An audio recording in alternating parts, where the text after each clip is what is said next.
So should I introduce myself a little bit, too, at the same time? That'd be great. Okay, Yep. perfect. So my name's Amber, and I've been coming to this church since I was, smaller than you. I was, 5 years old when I started coming to Crossroads Bible Church. So that's kind of crazy. I'm close to the record holder now in terms of number of years, although I see some faces I know have been going here that long yourself since you were little tiny tykes.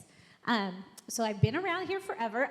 I'm a registered nurse. I was a nurse for years and years and years, and just started being the women's director here at Crossroads in the last year. And I'm excited to have some of you ladies joining us in women's ministry as you get older. But I help organize things like opportunities for women to have Bible studies. We have women's retreat. It's like camp for grown-ups. I don't know. We just don't call it camp. Parents don't go if you call it camp or you make them bring a sleeping bag. It's a rule. And so that's kind of what I do nowadays. I really grew to know and love the Lord. I became a Christian when I was really little, once again, 4 years old. But I really started to understand what that meant when I was in junior high. So junior high is a really special time for me. I definitely have a warm place in my heart for all you junior hires and all the things you're going through, but also how well what you're going through right now can set you up to learn to understand who God is and how he can help you every day for the rest of your life. And I am Andrew David, and I have been coming to Crossroads pretty much longer than most of you have been alive. I've been coming for 28 years, which puts me at about 30 years old. So, there we go. But no, so I've been coming here a long time. Amber and I actually met right here at Crossroads. We are a through-and-through Crossroads product. A good place to find a spouse, I will say. But anyhow, so a little bit about me. I actually did not grow up in the United States. I was born and raised in India and was am very blessed to have parents who love Jesus. And so I always tell people that I heard the story of Jesus Christ and the gospel of Jesus Christ before I could even understand language. And so my first memory actually is of coming to faith in Jesus Christ. I remember kneeling on my parents' bed and asking Jesus to come into my life. And that was literally my first memory. And then I don't remember much after that until much, much later. But not unlike what Amber just said,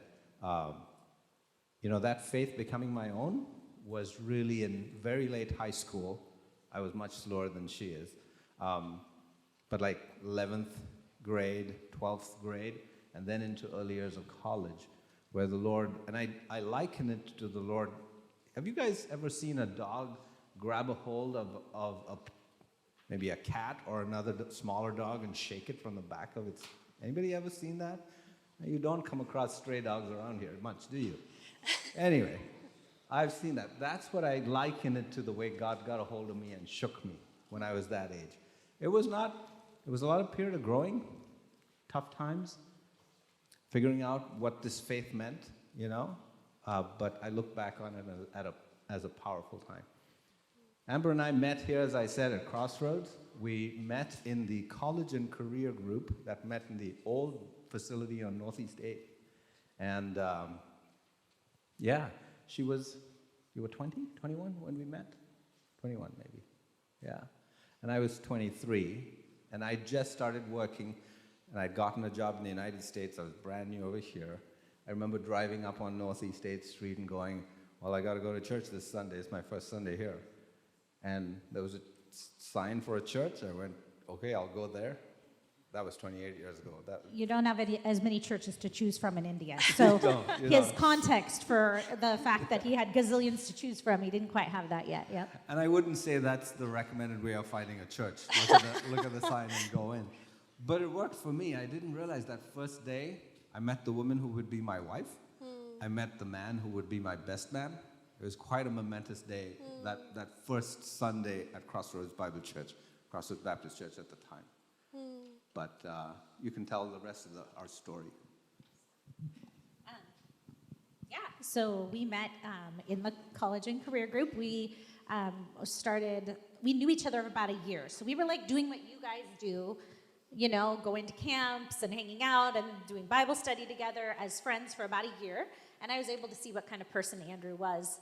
and his character in that context. And then he asked me out, and we started dating. We dated for about 6 months. And then he asked me to marry him.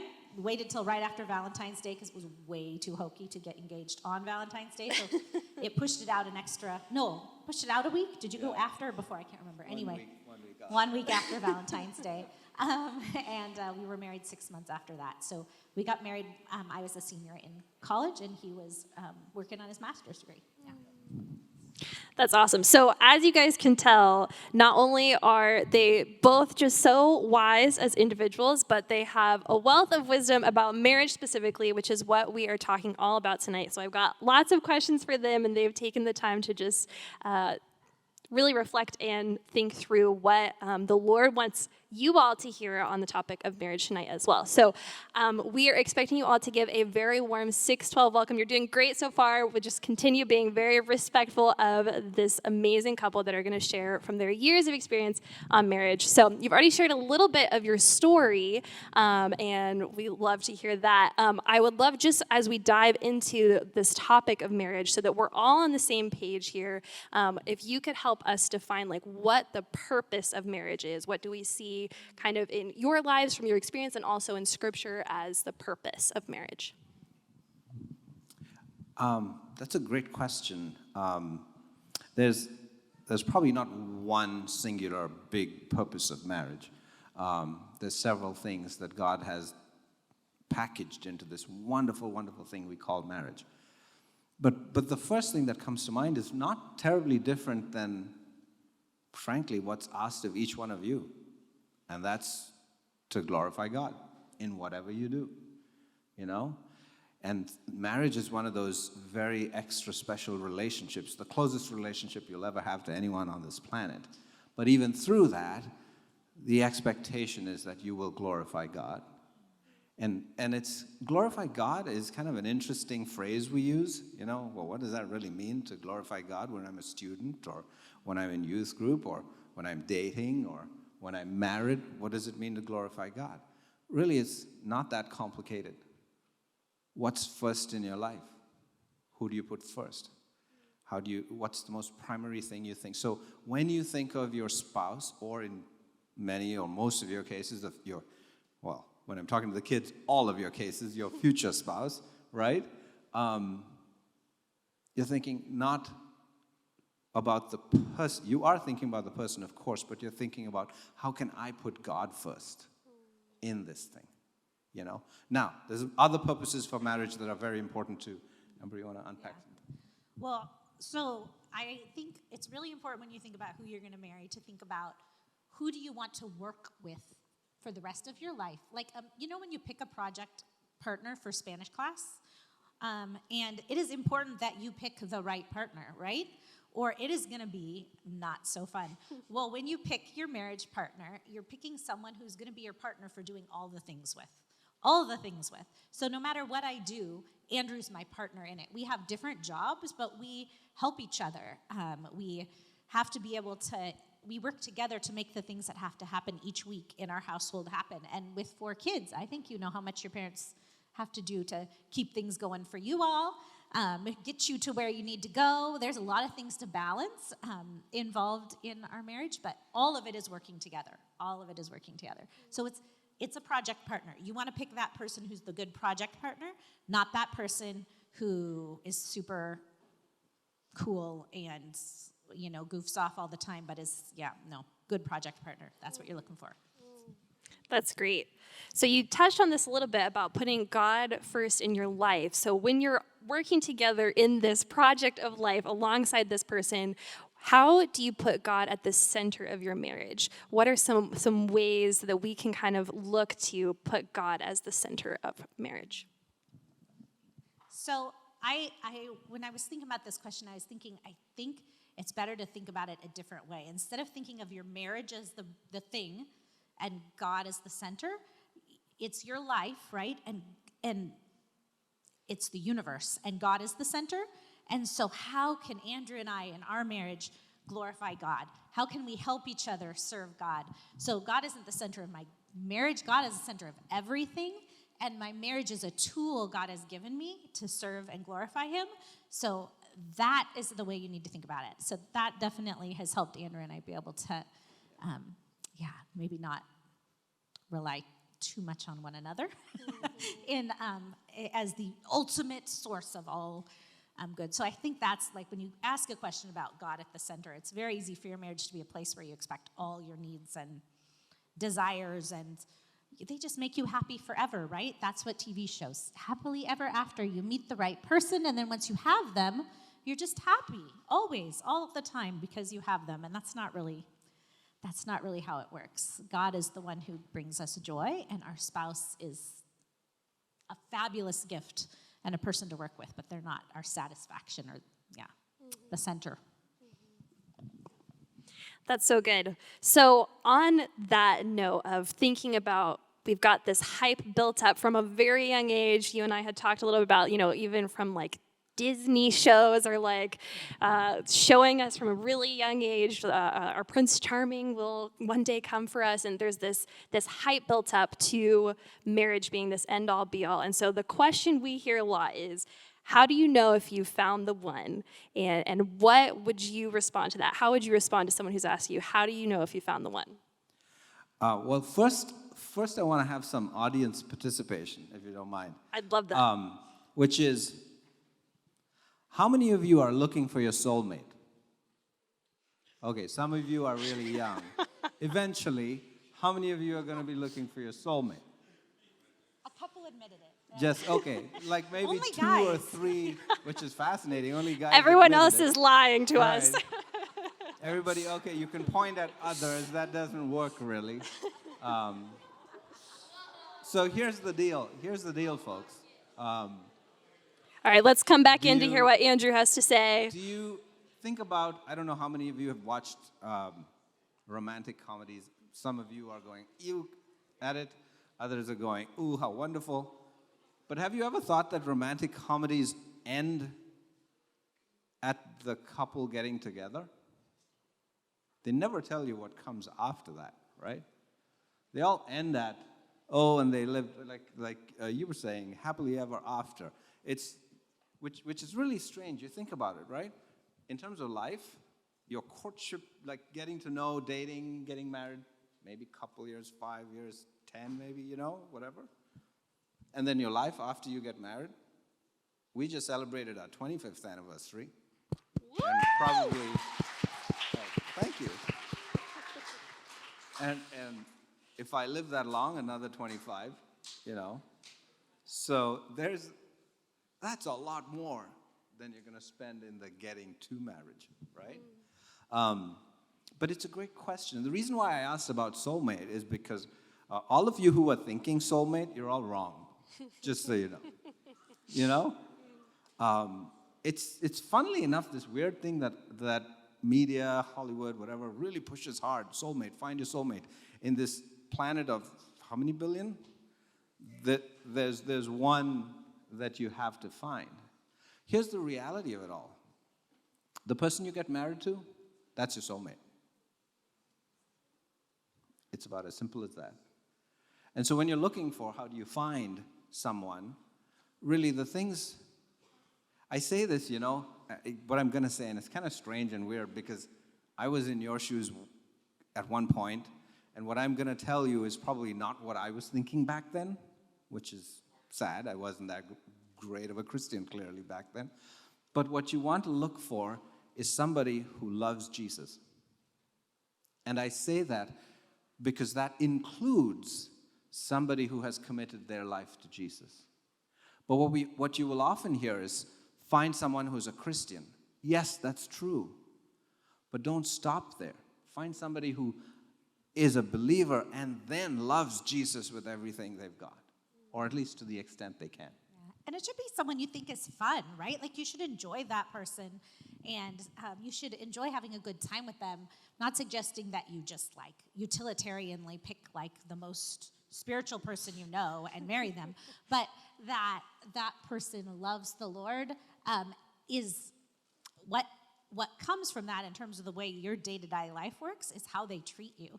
A lot of you are raised in Christian homes, and your mom and dad are functioning with some sort of Christian worldview, and I'm sure it's not perfect. Andrew and I fight. It's not perfect at our house either.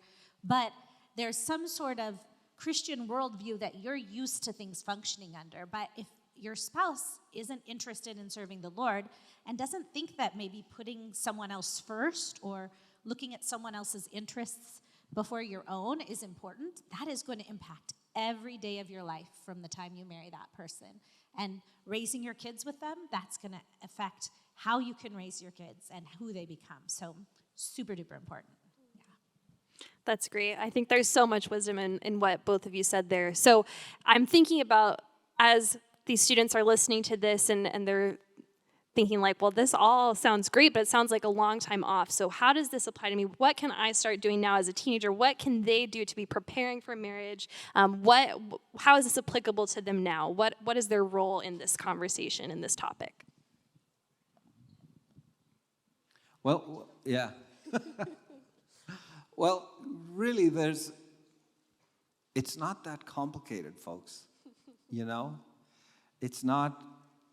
It's just the simple things of faith.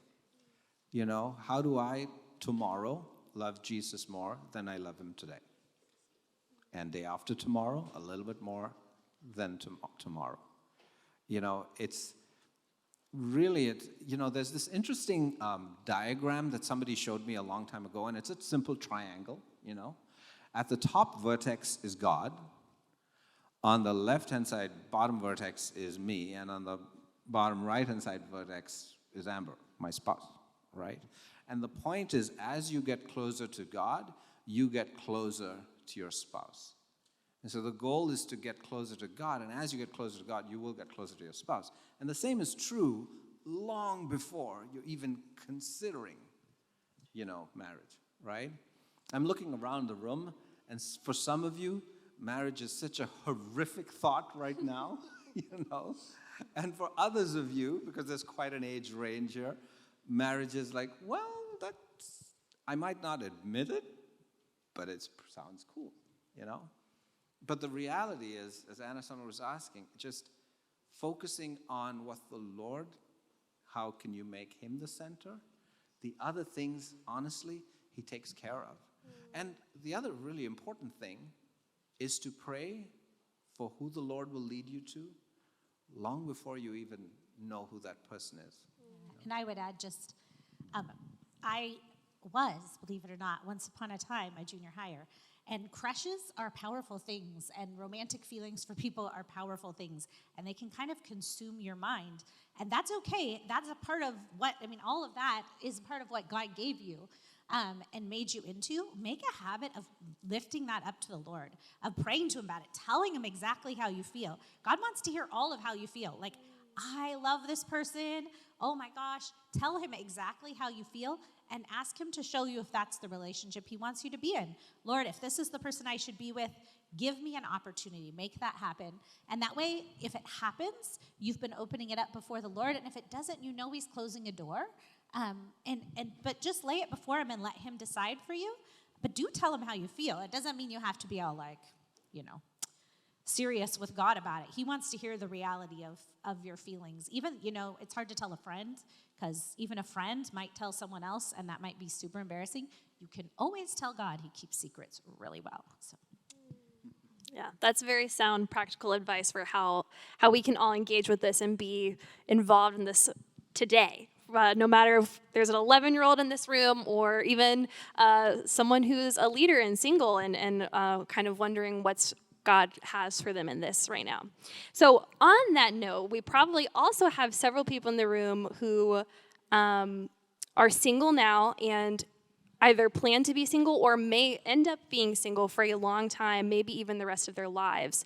So what would you say to those people in this room? How is this important for them to know about as well? How can they support the marriages around them? And vice versa, how can those who go on to be married support the single folks around them too?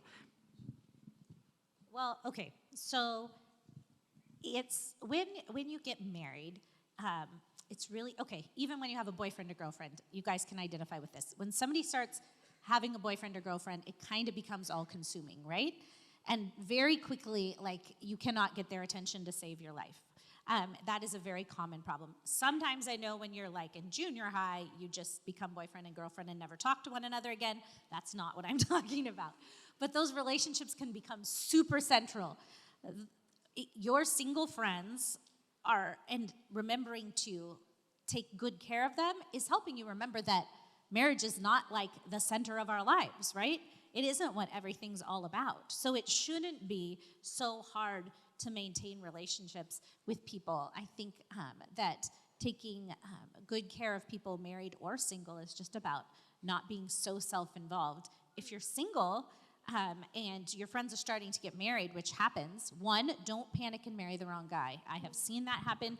Do not do it. A lifetime of pain follows that decision. Wait, just wait. Don't panic. The second thing is just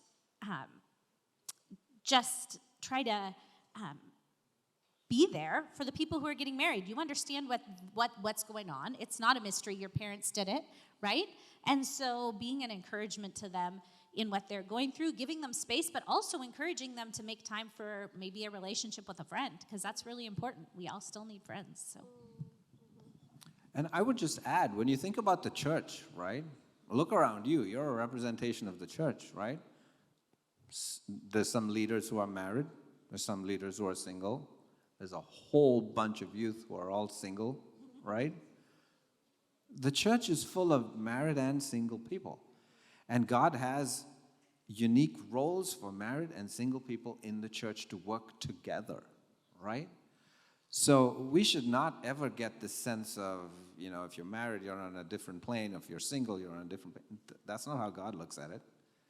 And so when you have relationships, if you're married and you have relationships with single people, that's healthy.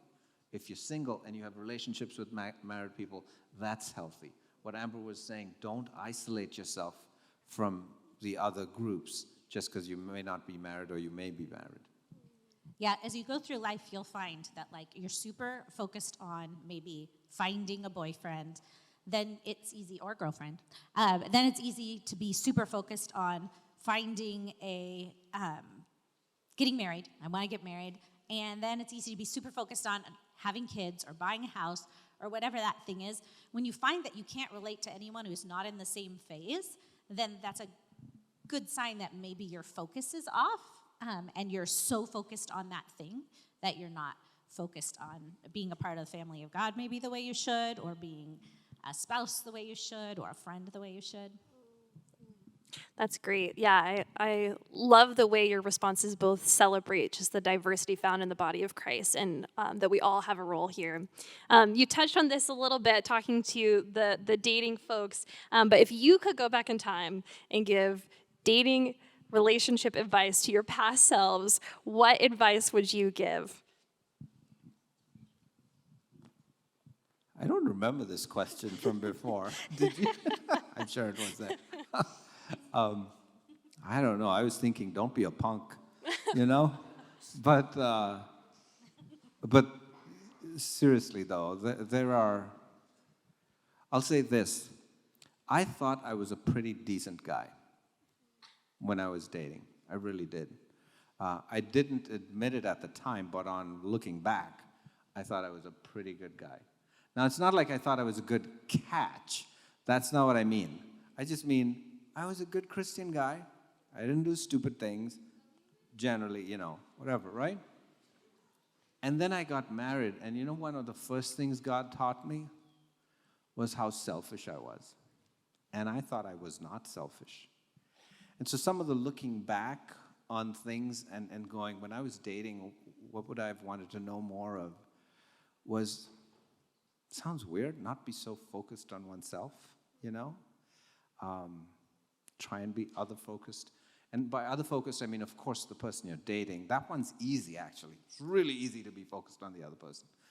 But to be focused on your family, your church, your people around you as well. Don't isolate yourself. This is some of what Amber already said. Don't isolate yourself from your relationships. Honestly, when you're seriously dating, which for most of you is in the future, the people who speak truth into your life and are not the person you're pursuing, that's who you really want to listen to. Because they know you from before you were dating, and then they will speak truth into your life. And, like Amber said earlier about don't rush into, in the context of if you're single and other people are getting married, don't rush into marriage. Is that you want to listen to the people around you. We've seen so many people make mistakes that cost them in their lifetime because they didn't listen to people who knew them well and who people observed close to them. They cared for them, and they observed them and said, there's something wrong with that guy. Can't put a finger on it. It's something, he's too controlling. He loses his temper at weird times. Or this girl, she's really always thinking only about herself. I see selfishness. Those kinds of things, you want to listen to other people who know you well. So that's not exactly the question you were asking. I kind of rambled, which happens with me. But I think there was some great advice in there. I would just throw in, if I could go back, I remember distinctly shortly after we got married, I can even remember the road we were driving down. It happened to be 148th, not far from here. And I remember this realization that what I thought was important about the person I married was not what was important about the person I married. And I was so glad I picked Andrew, and I was so glad for God's grace in that, but I did not understand how important character and that idea of a life partner who is literally your project partner for all things. You have to decide how you're going to spend your money together every time. You have to decide how you're going to pay your bills together every time. You have to decide how you're going to discipline your children together every time. It is so important that that person is kind and loving and gentle. And that is just like, I was just blown away. And I was like, I have got to tell everybody I know. Because it is just absolutely critical that we not get so distracted by things like what someone looks like or how much money they make or those things just will really feel super unimportant to you. Not a year or two into marriage, like 2 weeks. 2 weeks. Yeah. And you'll know how important it was to pick someone of character. That's so good. Yeah, so are we taking notes on this good dating advice? I'm taking notes from my past self for sure. So you mentioned earlier about every couple fights, and whether they're dating or married, that's likely going to come up because we're human. So what would be your wisdom and advice that you would offer of how to have healthy conflict and how to fight well in marriage? And does that look different from healthy conflict in dating and other relationships?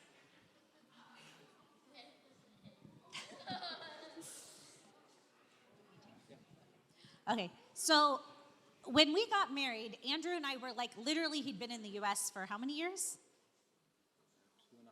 2.5 years. So we were coming from totally different cultures. Both our parents were Christians, but like totally different cultures, totally different backgrounds. Holidays were celebrated totally different. You guys, the first time I went to Christmas at his parents' house, for all the years before I came there, they had been installing the branches on the Christmas tree upside down because they'd never seen a real pine tree. So like they were literally like putting them all on backwards. So much difference in terms of culture that we had.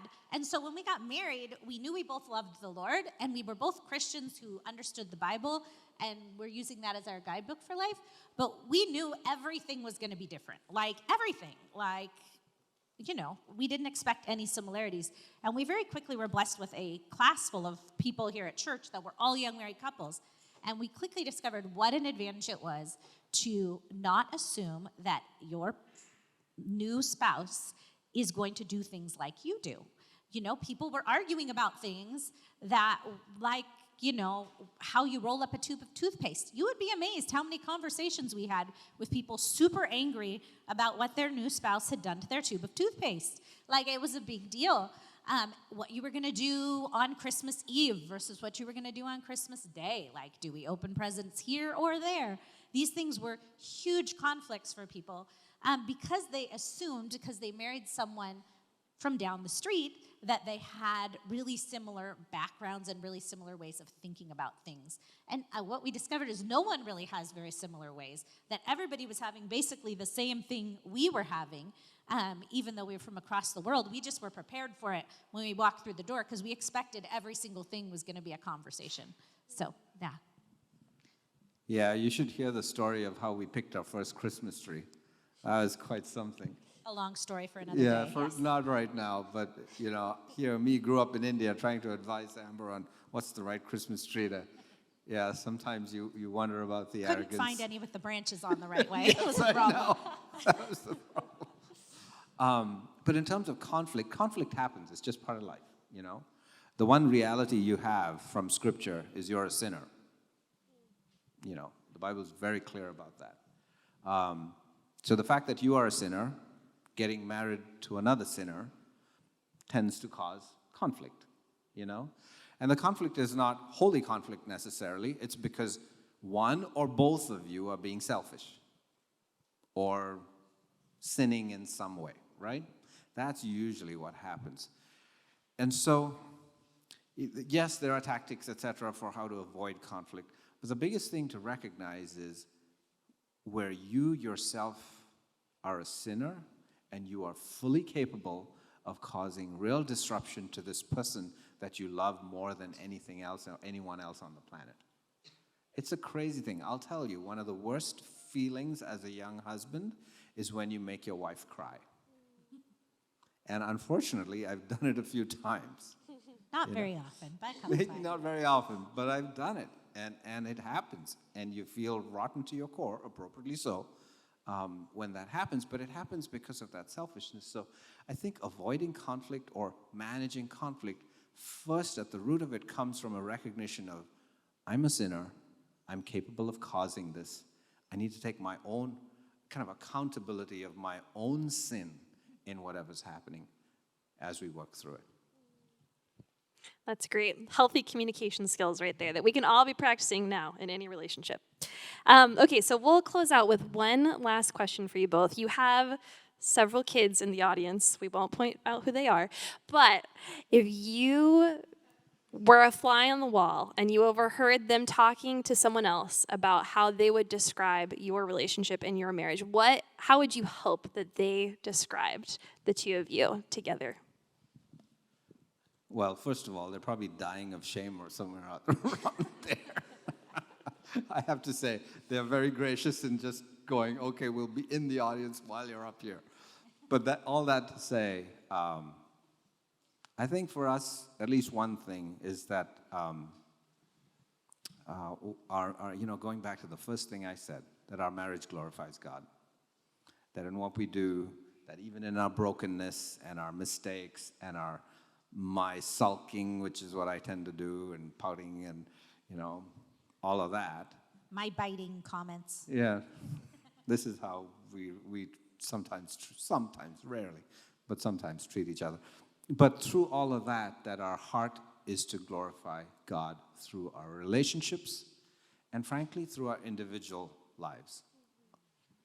Yeah, I want him to say that it's basically along the same lines, but that together we help each other serve the Lord better. That, because I'm married to Andrew, I'm able to do what I'm able to do, and I'm able to do more than I would be if I wasn't, and the same for him, that we make each other stronger and better servants of the Lord. I love the heart behind that, and I can see that in both of you already, the way that you work together for the Lord. So thank you so much for being here today and sharing your wisdom with us. Can we just take a moment to thank them? Yes.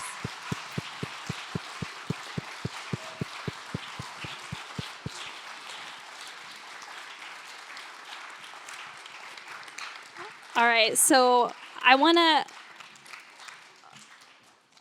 to close out in praying our time, specifically praying for their marriage, that they've given us a window in to see, but also I would love it if each of you, if you could think, the reality is not every marriage has God at the center and not every marriage is whole. So I know many of us know maybe broken marriages or marriages that are struggling. I would love it if you could just think in your mind, if you have a friend whose parents are struggling, if your parents are struggling, if your relatives, and just think in your mind. You could cover your heart in thinking of them. You could close your eyes. You could put out your hands, just kind of in wanting to pray prayer of protection of them. And we're just going to lift up these marriages for a second before we move into our small group time. So would you guys pray with me, thinking about who you're praying for?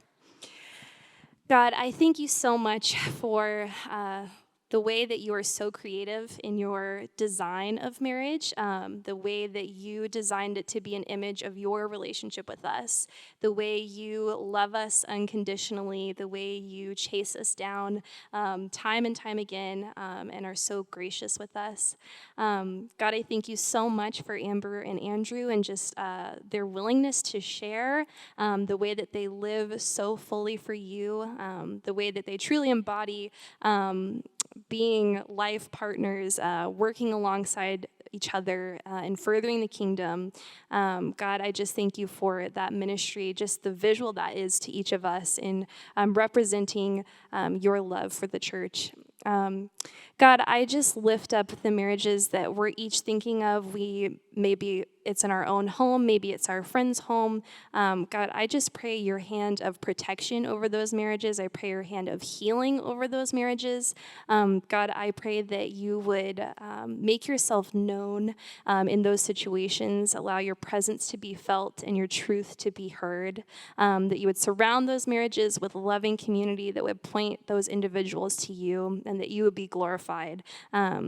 And God, I just pray, especially over our small group time tonight, that the conversations would bring you glory and that we would all walk away feeling encouraged and seen and heard by those around us. In Jesus' name, amen.